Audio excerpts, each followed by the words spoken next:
Let's talk about Predator Badlands.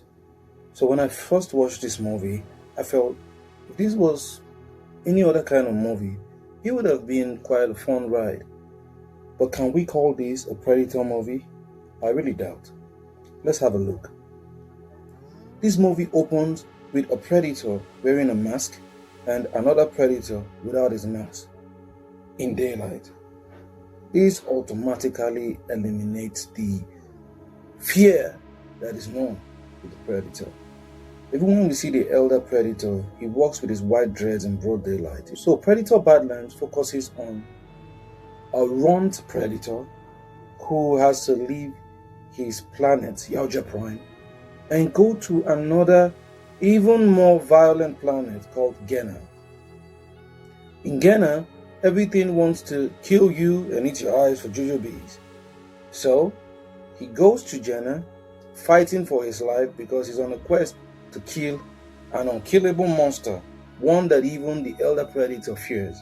Now, on Genna, the trees are trying to kill him, the grasses are made of glass. We see some vicious creatures on Jenna. But the crazy thing is, it just fades away within the first 10 seconds. It fades away, and the next thing, that element of surprise is gone, and he's there having a one-on-one with a very, very pretty, if I must say, robot. Designed by none other than Wayland Yutani, the tech firm in the Predator universe. Now, I have nothing against the actress. She did a great job, but this is a character that this movie could have gone without. And that brings me to my third point. The Wayland Yutani robots turn out to be the main villain of this movie, which doesn't make any sense because these robots do not have any element of fear or challenge to them. Our runt predator cuts through them like paper. And then how about the monster that this robot came to destroy? I mean, if you think about the Schwarzenegger Predator movie, how tense it was, you feel like, okay, you know what, this movie is hitting and missing a lot, right? But with the battle against the Kalinsk, which is the monster on Genna, the planet where the runt flew to go and prove that he's not just a runt, if they could have a showdown, that would be amazing, right? But guess what? Within the first few seconds of fighting Kalinsk, he cuts off Kalinsk's head. And we're like, what just happened? And before you know it, Kalinsk regenerates. So this is a Deadpool-like kind of monster on an alien planet. I mean, when I saw that, I was like, wow, the finale is going to be crazy.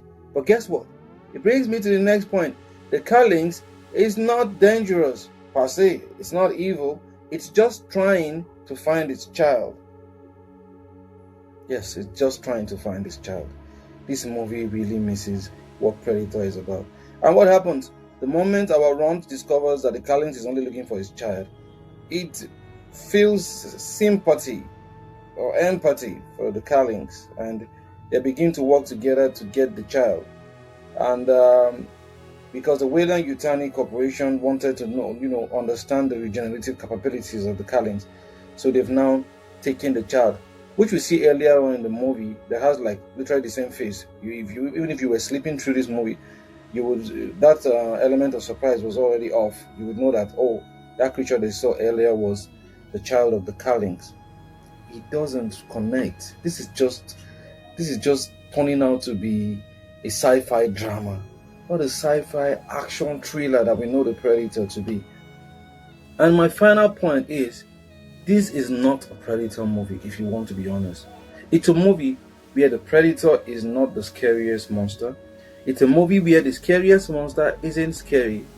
And the monster that is supposed to be scary is also not scary.